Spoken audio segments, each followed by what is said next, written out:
नमस्कार, जय हिंद। स्वागत है आपका अपना चैनल जी हाँ दोस्तों, सक्षम एकेडमी पर। दोस्तों आज हम एक धमाकेदार टॉपिक के साथ आए हैं, ओम्स लॉ, ओम का नियम। जाके आप मॉडल पेपर उठा के देख लीजिएगा। इस टॉपिक से क्वेश्चन हर बार पूछे जाते हैं। इस टॉपिक से क्वेश्चन दोस्तों हर बार पूछे जाते हैं। तो दोस्तों आज इसका हम पोस्टमार्टम करते हैं, बस आप वीडियो के अंदर बने रहिएगा। दोस्तों वीडियो को बिना देरी से शुरू करते हैं। जी हाँ दोस्तों, क्या पढ़ेंगे दोस्तों आज हम? ओम्स लॉ यानी कि ओम का नियम क्या होता है, ओम ने क्या बताया था एक परिपथ के बारे में, इसको हम आज दैनिक जीवन में यूज करके पढ़ेंगे दोस्तों। दैनिक जीवन में यूज करके पढ़ेंगे। देखो ओम्स लॉ को समझने से पहले आपको परिपथ के बारे में जानना बहुत जरूरी है। किसके बारे में दोस्तों? परिपथ के बारे में जानना बहुत जरूरी है। आप अपने माइंड को अपने घर पर ले जाइए। क्या दोस्तों? आप अपने माइंड को अपने घर पर ले जाइए। आपने वायरिंग जरूर की होगी। क्या दोस्तों? आपने वायरिंग जरूर की होगी। अगर नहीं की है देखी जरूर होगी। अगर कहीं से एक तार ओपन हो जाता है, कहने का मतलब कहीं से एक तार आपको कट जाता है तो धारा प्रवाहित होना बंद हो जाती है। धारा प्रवाहित होना बंद हो जाती है। तो क्या है दोस्तों आपका परिपथ? विद्युत धारा की सतत। अगर आपका परिपथ क्लोज है दोस्तों, अगर आपका परिपथ क्लोज है तो विद्युत धारा क्या हो जाएगी? कॉन्टिन्यूअस प्रवाहित होती रहती है। क्या दोस्तों? कॉन्टिन्यूअस प्रवाहित होती रहेगी। तो कहने का मतलब क्या हुआ?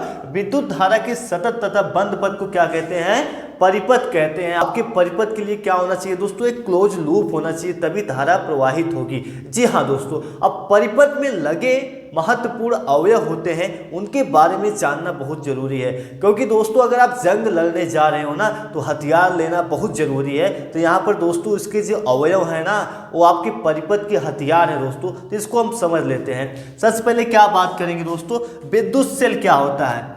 आपने विद्युत सेल बहुत देखा हो दोस्तों। मान लेते हैं आपका जो मार्कर है, क्या दोस्तों? मान लेते हैं जो आपका मार्कर, इसका कैप वाला सिरा क्या मान लेते हैं तो दोस्तों धनात्मक, और ये वाला सिरा क्या मानेंगे दोस्तों? ऋणात्मक। यही आपका विद्युत सेल होता है। और इसका सिंबल क्या होता है दोस्तों? इसका सिंबल ऐसे बनाया जाता है दोस्तों। ये आपका क्या होता है? जो बड़ा वाला सिरा है इसको प्लस, और जो छोटा वाला सिरा है इसको क्या मानते हैं? माइनस। अब जान लेते हैं दोस्तों बैटरी क्या होती है। बैटरी क्या होती है? बहुत सारे सेलों से मिलकर आपकी बैटरी बनती है। क्या दोस्तों?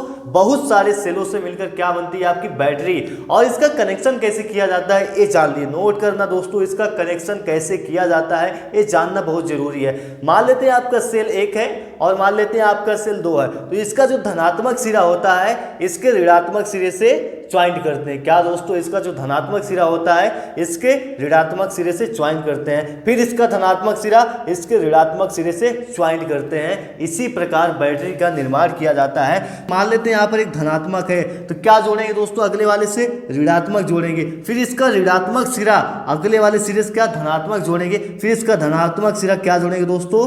ऋणात्मक सिरे से जोड़ेंगे। ऐसे ही आपकी बैटरी का निर्माण किया जाता है। तो कहने का मतलब क्या हुआ? बहुत सारे सेलों से मिलकर आपकी बैटरी बनती है। क्या दोस्तों? आपकी बैटरी बनती है। बात कर लेते हैं दोस्तों प्लग कुंजी क्या होती है। आपकी प्लग कुंजी अथवा स्विच आपने बहुत देखा, single switch, two way switch, इन सब के बारे में आप जानते हो दोस्तों। अगर आपके स्विच ओपन है तो धारा प्रवाहित नहीं होगी, और आपका स्विच अगर क्लोज है, आपकी स्विच अगर क्लोज है तो धारा प्रवाहित होगी दोस्तों। यहाँ पर क्या दोस्तों? दो आपके कॉन्ट्रैक्ट क्या है? ओपन है। दो आपके कॉन्ट्रैक्ट क्या है दोस्तों? ओपन है। यहाँ पे दो आपके कॉन्ट्रैक्ट क्या है? क्लोज है। तो इसमें धारा प्रवाहित होगी और इसमें धारा प्रवाहित नहीं होगी।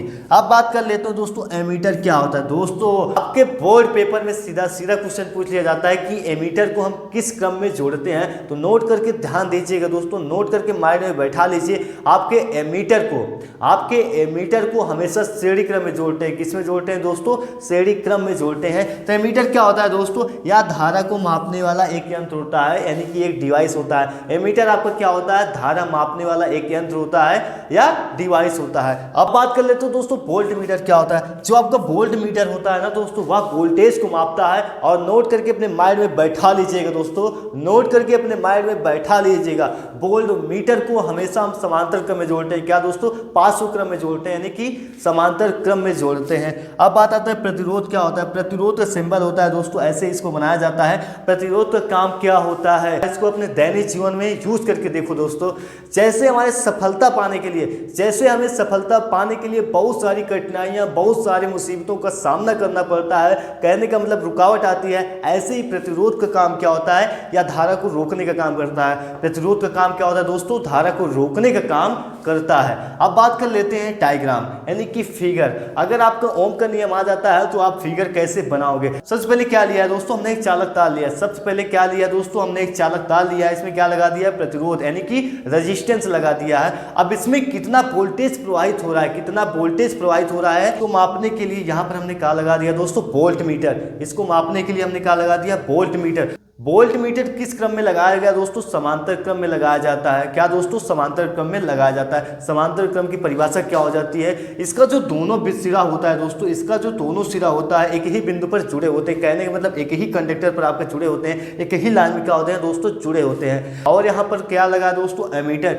इस परिपथ में कितनी धारा प्रवाहित हो रही है, इस परिपथ में कितनी धारा प्रवाहित हो रही है, इसको मापने के लिए हमने क्या लगा दिया दोस्तों, एमीटर। और यहाँ पर क्या लगी है दोस्तों, बैटरी। बैटरी का काम क्या होता है, इस पूरी परिपथ में सप्लाई देना। क्या देना दोस्तों, क्या देना दोस्तों, सप्लाई देना। और यहाँ पर कुंजी यानी कि स्विच लगा है, जब मर्जी करेगा हम ऑन करेंगे और जब हमारा मन करेगा ऑफ कर देंगे। तो चलते हैं दोस्तों, अब ओम ने क्या बताया था इसके बारे में बात करते हैं। आइए दोस्तों अब जान लेते हैं ओम ने क्या बताया था। ओम के नियम के अनुसार यदि किसी चालक की भौतिक अवस्था, दोस्तों आपका क्या एक सिस्टम है, एक चालक है, एक आपका क्या है, परिपथ है। यदि किसी चालक की भौतिक अवस्था, कहने का मतलब इस सर्किट की भौतिक अवस्था है, जैसे ताप दाब यदि परिवर्तित ना हो, यदि दोस्तों परिवर्तित ना हो, चालक तार द्वारा जो भी इसमें धारा प्रवाहित होगी, चालक तार द्वारा जो भी इसमें धारा प्रवाहित होगी, उसमें उत्पन्न विभव व विभवांतर, कहने का मतलब आपके वोल्टेज की क्या होती है, समानुपाती होती है दोस्तों। क्या होती है, समानुपाती होती है। ओम ने क्या बताया, फिर से बात देख लेते हैं। यदि किसी चालक की भौतिक अवस्था जैसे ताप दाब परिवर्तित ना हो, चालक तार द्वारा धारा व उसमें उत्पन्न विभव व विभवांतर की क्या होती है दोस्तों, समानुपाती होती है। क्या होती है दोस्तों, समानुपाती होती है। कहने का मतलब दोस्तों बी प्रोपोर्शनल आई। क्या दोस्तों, बी प्रोपोर्शनल आई। क्या दोस्तों, बी प्रोपोर्शनल आई। कहने का मतलब क्या होगा दोस्तों, जितना हम वोल्टेज बढ़ाएंगे उतना हमारा क्या होगा दोस्तों, करंट भी बढ़ेगा। जितना हम वोल्टेज घटाएंगे उतना क्या होगा दोस्तों, करंट भी घट जाएगा। यहाँ से जब भी प्रोपोर्शनल का चिन्ह हटता है, आप जानते हो फिजिक्स में जब भी प्रोपोर्शनल का चिन्ह हटता है तो यहाँ पर एक नियतांक यानी कि कांस्टेंट आता है। कांस्टेंट आपको क्या आता है दोस्तों, आर आई। यहाँ पर क्या हो जाएगा, आर आई। जहाँ आपका आर क्या होता है दोस्तों, प्रतिरोध होता है। क्या होता है दोस्तों, प्रतिरोध होता है। आपका आई क्या होता है दोस्तों, धारा होता है। और आपका बी क्या होता है दोस्तों, वोल्टेज। क्या होता है दोस्तों, बी आपका क्या होता है, वोल्टेज। क्या होता है दोस्तों, वोल्टेज। तो यहाँ पर क्या हो जाता है, अगर आई का हम मान निकालेंगे तो बी अपान क्या हो जाएगा दोस्तों, आर। या यहाँ से हम निकालेंगे आर का मान निकालेंगे तो क्या हो जाएगा दोस्तों, बी अपान क्या हो जाएगा दोस्तों, आई। क्या हो जाएगा दोस्तों, बी अपान आई। आइए दोस्तों अब इसके मात्रक के बारे में जान लेते हैं। इसका मात्रक क्या होता है दोस्तों, इसका मात्रक होता है ओम। क्या होता है दोस्तों आपका, ओम। इसका मात्रक क्या होता है दोस्तों, ओम। तो आशा करते हैं दोस्तों यह टॉपिक समझ में आया है। ऐसे ही हम आपके बोर्ड से रिलेटेड क्वेश्चन लाते रहेंगे। अगर आप चैनल पर नए हो तो चैनल को लाइक, शेयर और सब्सक्राइब जरूर कीजिएगा। मिलेंगे ऐसे बेहतरीन वीडियो के साथ, तब तक के लिए जय हिंद।